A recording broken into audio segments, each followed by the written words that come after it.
오늘은 순서를 바로 합시다. 그 두 번째 시간입니다. 우리말 가운데 죽기 살기로라는 말이 있습니다. 죽음은 우리에게 부담스러운 주제입니다. 할 수만 있으면 사는 동안 죽음은 피하고 싶은 주제입니다. 그런데 이 죽기 살기로라는 말 속에는 죽음과 삶이 붙어 있습니다. 흥미로운 것은 죽기와 살기라는 말의 순서입니다. 죽기가 먼저 오고 살기가 다음에 옵니다. 그러므로 이 말 속에는 살기 위하여는 먼저 죽어야 한다 하는 뜻이 담겨 있습니다. 이순신 장군은 명량 대첩을 앞두고 병사들에게 말했습니다.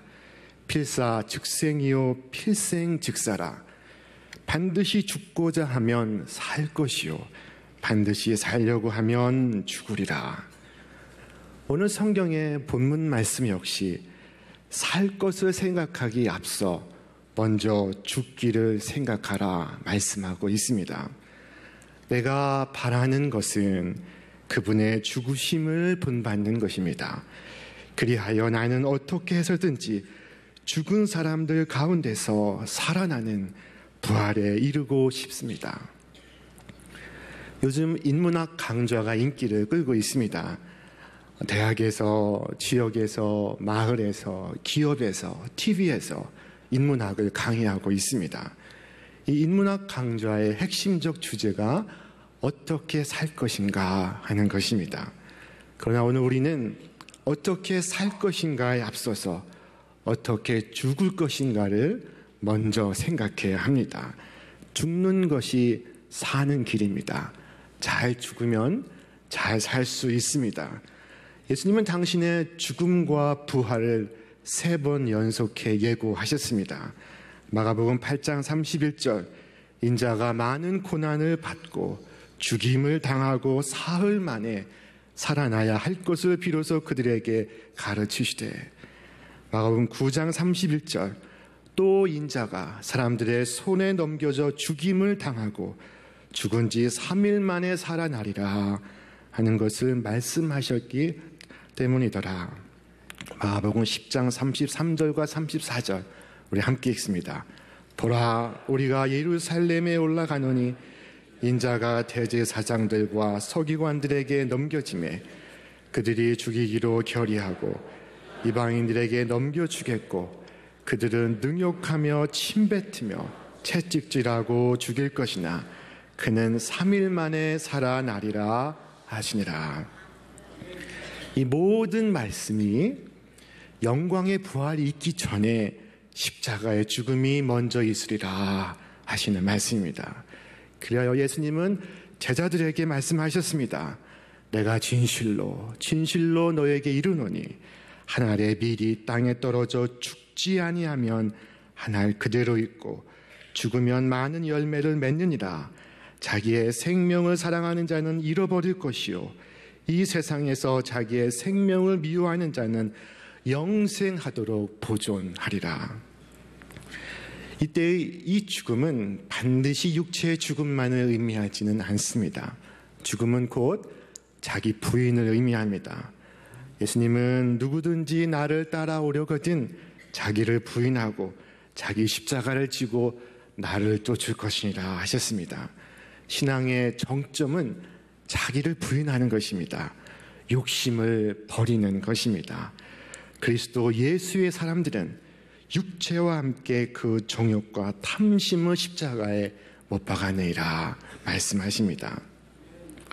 어느 날 예수님께서 길을 떠나시는데 어느 부자 청년 관원이 예수님께 달려와 그 앞에 무릎을 꿇고 묻습니다. 예수 선생님이여 내가 영생을 얻기 위하여 무엇을 더 행하여야 하리까?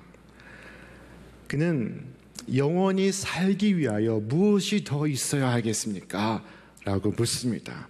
그때 예수님께서 말씀하셨습니다. 너에게 한 가지 부족한 것이 있느니라.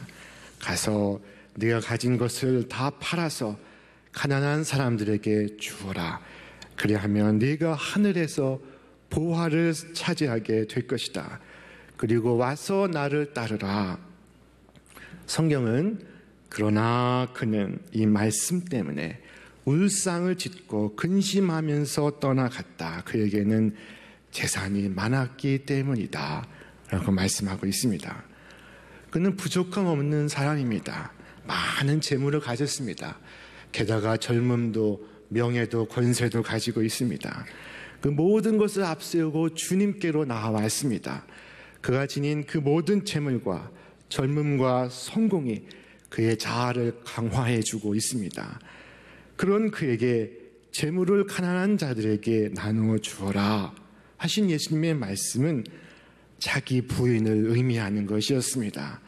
부자 청년에겐 그 말씀이 마치 죽어라 하는 말씀처럼 들렸을 것입니다. 그는 죽을 수 없었습니다. 죽고 싶지 않았습니다.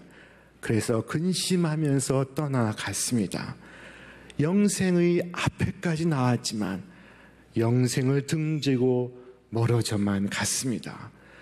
오늘 우리는 죽지 못해 살아가고 있습니다. 예수를 믿는다고 하면서도 세상에 정과 욕심을 버리지 못하고 살고자 하기 때문에 믿음으로 하나님께 대하여 잘 못 사는 경우가 많이 있습니다. 그동안 세상 많은 사람들은 이 청년 고관처럼 어떻게 하면 잘 살 수 있을까? 어떻게 하면 더 잘 살 수 있을까를 생각하며 살았습니다. 그러나 살아야 한다면 먼저 죽어야만 합니다. 시편 1편에선 복 있는 사람은 악인의 꾀를 쫓지 아니하고 라고 말씀하고 있습니다. 세상에서 가장 어리석은 사람이 이 악인의 꾀를 쫓는 사람입니다. 세상에 이 꾀가 왜 어리석은가 하면 죽는 일을 피하게 만들기 때문입니다. 죽어야 사는 법인데 죽는 것을 피해가게 합니다. 그는 결국 자기 꾀에 자기가 넘어가는 어리석은 사람이 되고 맙니다. 부자는 죽어야 할 때 죽지 않아서 복 없는 사람이 되고 말았습니다. 성공인 줄 알았으나 그의 성공은 성공이 아니었습니다. 그것은 함정이었습니다. 우리는 어떻게 하면 잘 살 수 있을까를 생각하며 살아왔지만 그것은 잘못된 것입니다. 살려고 하면 죽습니다. 죽지 못하면 죽어 삽니다. 예수를 믿는다고 말하지만 죽지 못해 근심과 두려움에 붙잡혀 살아가고 있습니다. 세상에서 잘 살려고 욕심을 부리면 부릴수록 우리는 천국에 못 사는 사람이 되고 맙니다. 예수는 죽기 살기로 믿어야 합니다. 순서에 유의하시기를 바랍니다. 성경에는 잘 죽어서 잘 산 사람들의 이야기가 많이 있습니다. 모든 성경의 위인들은 잘 죽어 잘 산 사람들입니다. 요셉은 수십 년의 원한 앞에서 스스로 죽었습니다. 자기를 노예로 넘긴 형들을 끌어안고 눈물로 저들을 용서하였습니다. 다윗도 마찬가지입니다. 자기를 죽이려고 군사를 대동하고 자기를 쫓는 사울을 굴 속에서 단독으로 만났습니다. 그러나 단칼의 원수를 갚기보다 요셉처럼 자신의 원한 앞에서 죽습니다. 그리고 그는 마침내 이스라엘의 왕이 되었습니다. 모세는 이스라엘 백성을 가나안으로 이끈 불세출의 영도자였습니다. 그러나 모세는 가나안을 목전에 두고 가나안에 들어가지 아니하고 느보산에 올라가 홀로 죽습니다. 그는 자신의 공과 성공에 대하여 죽었습니다. 이후 하나님께서 모세를 가리켜 모세 이전에도 모세 이후에도 모세만한 선지자가 없으리라 말씀하셨습니다. 오늘 본문의 말씀은 바울의 자기 소개로부터 출발하고 있습니다. 다른 어떤 사람이 육신의 신뢰를 둘 만한 것이 있다고 생각하면 나는 더욱 그러합니다. 나는 난지 8해 만에 할례를 받았고 이스라엘 민족 가운데서도 베냐민 지파요 히브리 사람 가운데서도 히브리 사람이요 율법으로는 바리새파 사람이요 열성으로는 교회를 박해한 사람이요 율법의 의로는 흠잡힐 데가 없는 사람이었습니다. 여기까지는 젊은 유대인 부자 관원의 스펙과 다르지가 않습니다. 바울의 시대를 살아갔던 유대인들은 바울의 소개를 들으면서 이야 대박이다 라고 외쳤을 것입니다. 유대인의 기준에서 볼 때 바울의 이 스펙은 대박입니다. 명문 지파, 베냐민 지파이다. 히브리 사람 중에 히브리 사람이요, 율법으로는 바리새파 사람이요, 율법의 의로는 흠잡힐 데가 없습니다. 요즘 말로 하면 완벽한 사람입니다. 그러나 바울은 자신의 스펙을 소개하고는 즉시 그 자리에서 대박을 깨트립니다. 대박을 쪽박으로 만들어 버립니다. 그러나 나는 내게 이루었던 것은 무엇이든지 그리스도 때문에 해로운 것으로 여기게 되었습니다. 그뿐만 아니라 내 주 예수 그리스도를 아는 지식이 가장 고귀함으로 나는 그 밖에 모든 것을 해로 여깁니다. 나는 그리스도 때문에 모든 것을 잃었고 그 모든 것을 오물로 여깁니다. 바울은 그 모든 자랑을 배설물로 여기고 있습니다. 그것은 그가 대박이 아니라 대의를 쫓아갔기 때문입니다. 바울은 말합니다. 나는 율법에서 생기는 나 스스로의 의가 아니라 그리스도를 믿는 믿음으로 말미암아 오는 의, 믿음에 근거하여 하나님에게서 오는 의를 얻으려고 합니다. 바울이 대박이 아닌 대의를 쫓아간 이유는 생명이 이에 있는 것이 아니라 의에 있었기 때문입니다. 그 생명을 얻기 위하여 욕심을 부려야 할 것은 이가 아니라 의라는 것을 말씀하고 있습니다. 논어에서 공자가 하는 말이 군자 유어 의하고 소인 유어 이인이다 라고 하였습니다. 군자는 의를 따라 생각하고 소인은 이익을 따라 생각한다 하는 것입니다. 군자는 의를 탐함으로 이를 버릴 수 있지만 소인은 이를 탐함으로 의를 버린다는 것입니다. 남미에 가면 원숭이를 잡는 부족이 있습니다. 이들이 원숭이를 잡는 방법은 독특합니다. 원숭이가 잘 다니는 길목에 목이 좁은 항아리를 놓고 그 안에 바나를 넣어둡니다. 시간이 지나면 원숭이들이 다가와 이리저리 살펴보고 손을 항아리에 쏙 밀어넣습니다. 그런데 원숭이가 바나를 잡은 채로는 손을 뺄 수가 없습니다. 항아리의 목이 좁기 때문입니다. 그러나 바나를 놓아야 하는데 원숭이는 바나를 놓지 않습니다. 그렇게 손을 놓지 못하고 낑낑거리고 있을 때 부족의 사람들이 원숭이를 잡아가는 것입니다. 오늘 성경은 말씀합니다. 우리 함께 읽습니다. 오직 각 사람이 시험을 받는 것은 자기 욕심에 끌려 미혹됨이니 욕심이 잉태한 즉 죄를 낳고 죄가 장성한 즉 사망을 낳느니라. 죄의 삭은 사망인데 그 사망의 원인이 되는 죄의 뿌리가 이에 대한 욕심이라는 것입니다. 의는 죽음을 넘어서지만 이는 죽음을 넘어갈 수 없습니다. 이는 죽음으로 의는 생명으로 우리를 인도합니다. 찬송가 94장의 글을 노래하고 있습니다. 주 예수보다 더 귀한 것은 없네. 이 세상 부귀와 바꿀 수 없네. 영 죽을 내 대신 돌아가신 그 놀라운 사랑 잊지 못해. 세상 즐거움 다 버리고 세상 자랑 다 버렸네. 주 예수보다 더 귀한 것은 없네. 주 예수 밖에는 없네. 이 찬송을 작곡한 조지 쉬아는 MBC 라디오 프로그램에 정기적 출연하는 사회자였습니다. 인기도 얻고 경제적 유익도 얻던 사람이었습니다. 아들의 소식을 들은 어머니는 그에게 시 한 편을 건넸습니다. 그것은 어머니가 제일 좋아하는 시였습니다. 시를 읽던 쉬아는 조용히 눈을 감았습니다. 그리고 한 손에 쥐어질 듯한 세상의 짧고 작은 행복을 바라보며 뚫듯이 좋아하는 바보 같은 자신의 모습을 하나님께서 과연 기뻐하실까 생각해 보았습니다. 그는 즉시 그 아름다운 시에 곡을 붙이기 시작했습니다. 그것이 바로 주 예수보다 더 귀한 것은 없네 라는 시가 음악과 만나는 순간이었습니다. 시아는 자신이 쓴 찬송가를 부르며 기도했습니다. 주님, 긴 시간 동안 제가 주님을 잊고 살아왔습니다. 며칠 후 방송국에서 재계약을 위해 전화가 왔을 때 시아는 확신 있는 목소리로 답했습니다. 죄송합니다. 저는 세상의 부귀영화를 위해 살지 않고 오직 하나님의 영광을 위해 살기로 했습니다.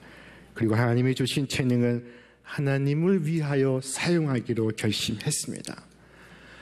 방송국 사람들은 이해할 수 없었지만 그것은 일생을 통해 시아가 내린 가장 위대한 결정이었습니다. 찬송가 94장 1절은 세상의 부귀보다 예수님을, 2절은 세상의 명예보다 예수님을, 그리고 3절은 세상의 행복보다 예수님을 더욱 귀하게 여긴다고 노래하고 있습니다.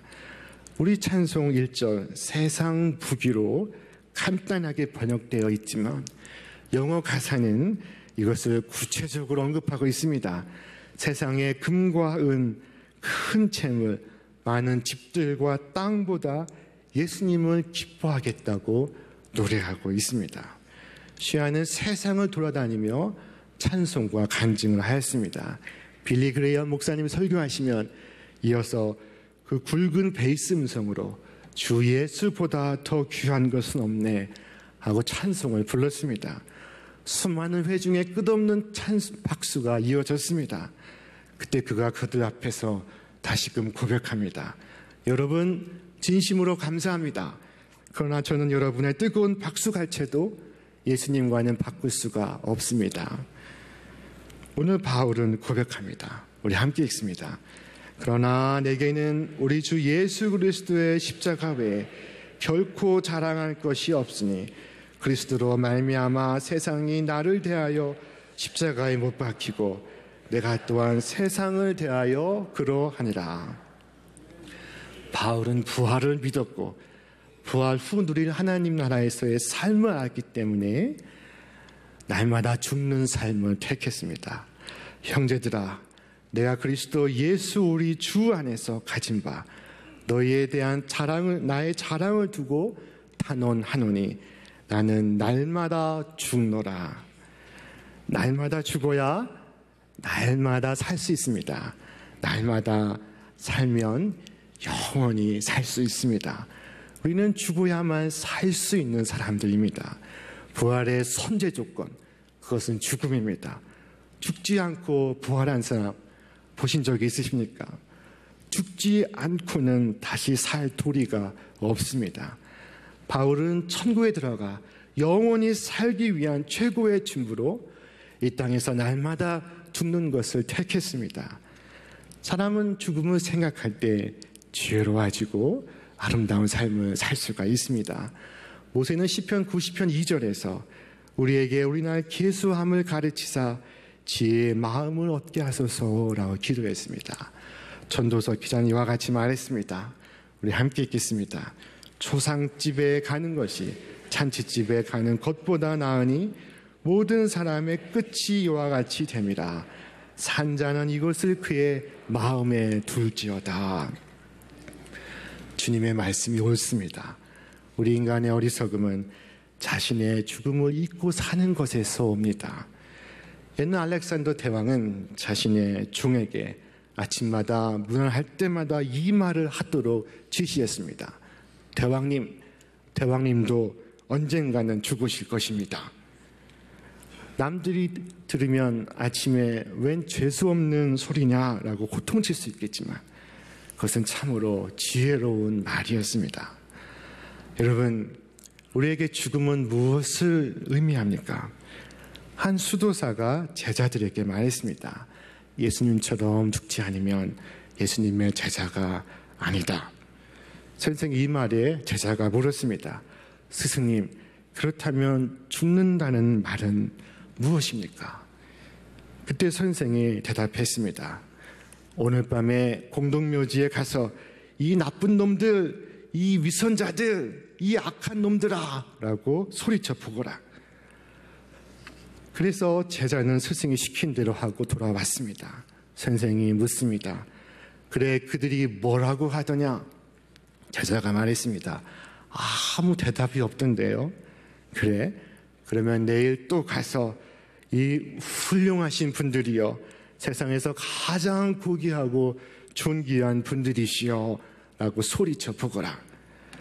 제자가 돌아오자 선생이 다시 묻습니다. 이번에는 뭐라고 하더냐? 이번에도 아무 말이 없던데요. 그때 선생이 이처럼 말합니다. 그것이 바로 죽었다는 것이다.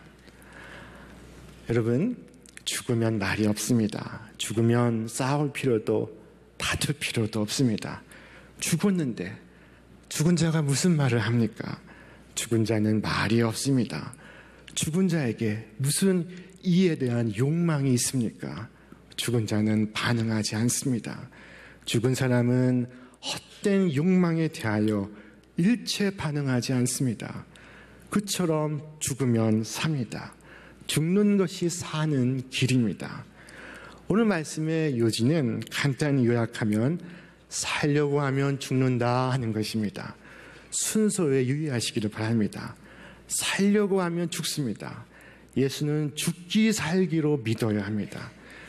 한국의 초대 교회와 교인들은 잘 죽어서 잘 살 수가 있었습니다. 언젠가 말씀드린 이 오선학교를 설립한 남강 이승훈 선생은 50대 후반에 3.1운동의 기독교 민족 대표가 되어달라는 요청을 받았습니다. 그때 이승훈 선생님이 이렇게 답했습니다. 이 이승훈이가 이부자리에서 죽을 줄 알았더니 이제야 죽을 자리를 찾았구나. 대개 사람들의 바람은 편하게 잘 살기 위한 이부자리이지만 남강 이승훈 선생의 바람은 죽을 자리였습니다. 살기 위하여 우리는 먼저 죽어야 합니다. 이승훈 선생은 술을 다 누리시고 잘 살 수가 있었습니다. 한국 교회는 세상을 섬기는 것을 처음부터 교회의 목적으로 삼았습니다. 우리 초대 한국 교회는 자기 예배당부터 세운 교회가 아니었습니다. 나라와 백성들을 위해 학교를 짓고 병원을 먼저 지었습니다. 우리나라 최초의 선교사들은 알렌과 언더우드와 아펜젤러와 스크랜튼 같은 분들이십니다. 아펜젤러는 교회를 설립하기 앞서 배제 학당을 세웠고 그 다음 교회를 세웠습니다. 스크랜튼은 이화 학당을 세웠습니다. 알렌은 세브란스의 모태가 되는 광해원을 세웠습니다. 언더우드는 경신학교라는 고아들의 학당을 세웠는데 이것이 훗날 연희전문의 모태가 되었습니다. 자기 부인이 기독교의 시작이 되었던 것입니다. 잘 죽는 것이 잘 사는 길입니다. 죽으면 살 수 있습니다. 우리가 그리스도인이 되는 과정에서 받는 세례가 있습니다.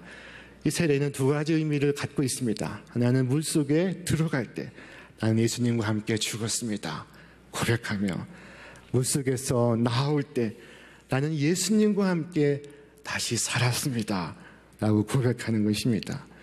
성경은 말씀합니다.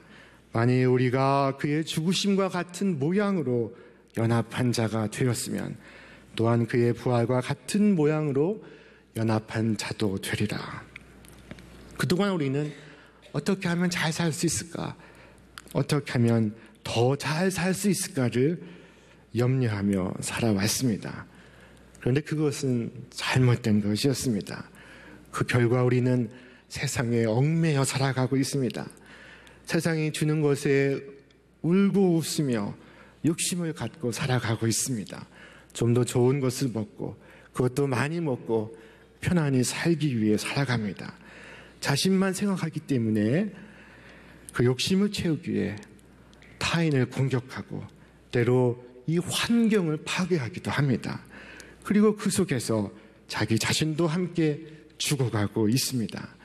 많은 사람들이 어떻게 하면 남보다 더 잘 살 수 있을까를 고민하며 욕심을 부릴 때 바울은 어떻게 하면 남보다 더 잘 죽을 수 있을까를 생각하고 있습니다. 그는 세상에 얽매이지 않습니다. 남보다 더 먹어야겠다는 생각을 하지 않습니다. 더 좋은 집에서 살아야겠다는 생각을 하지 않습니다. 그것에 욕심을 부리고 그것에 인생을 걸지 않습니다. 우리는 바울처럼 잘 죽어야 잘 살 수 있는 사람들입니다. 잘 죽어야만 잘 살 수 있습니다. 정말 예수 그리스도와 연합하여 잘 죽어 잘 사는 사람들 되시기를 주님의 이름으로 축원합니다. 시간이 지나고 역사가 흘러도 바뀌지 않을 우리의 신앙 고백은 내가 그리스도와 함께 죽었습니다. 그리고 내가 그리스도와 함께 다시 살았습니다 하는 것입니다. 오늘 성경이 말씀하는 요지가 바로 죽어야 산다 하는 것입니다. 죽으면 살 수 있습니다. 잘 죽으면 잘 살 수 있고 잘 죽지 못하면 잘 살 수 없습니다. 오늘 그리스도를 믿는 믿음 안에서 날마다 죽고 그래서 날마다 사는 하나님의 기막힌 은총이 함께 하시기를 바랍니다. 예수 그리스도를 아는 지식이 가장 고귀함을 알고 세상의 모든 것을 배설물로 여겼던 바울처럼 오늘 우리도 의를 쫓아 참으로 자유한 삶, 생명이 가득한 삶을 살아가시기를 바랍니다. 오늘 이 죽음과 삶의 신비한 결합을 통해 죄와 욕심에 대하여는 죽고 의와 생명에 대하여는 다시 사시는 부활 생명의 은혜가 여러분의 삶에 가득하시기를 주님의 이름으로 축원합니다.